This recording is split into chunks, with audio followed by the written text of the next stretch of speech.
মায়ের গর্ভে তিলে তিলে বড় হচ্ছে ছেলের ওই সন্তান। মা নিজেই চাইছেন ছেলের সন্তানকে পৃথিবীর আলো দেখাতে।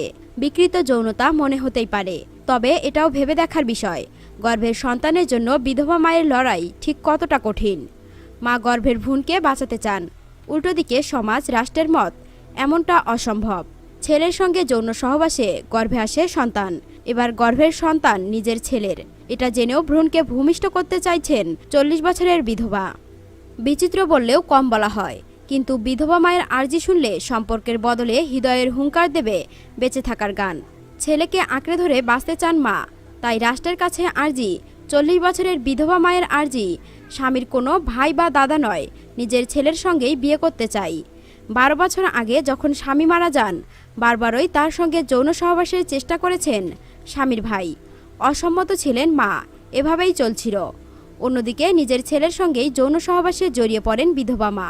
কোর্টে বিধবা মায়ের বিরুদ্ধে মামলা দায়ের করা হয়। কোর্টের কাঠগড়ায় দাঁড়িয়ে মা বলেন, আমি আমার ছেলের ভরণ পোষণের অর্থ দেই, ছেলের পড়াশোনার টাকাও আমি দেই। আমি চাই না অন্য কোনো মহিলা এর ফল ভোগ করুক। সব শুনে ওই মহিলার বিরুদ্ধে সমস্ত অভিযোগ খারিজ করে দেন বিচারপতি। এই ঘটনাটি ঘটেছে জিম্বাবুয়েতে। দর্শক, ঘটনাটি আপনাদের কেমন লেগেছে এ বিষয়ে আপনাদের মতামত কমেন্ট করে জানাতে পারেন। ধন্যবাদ।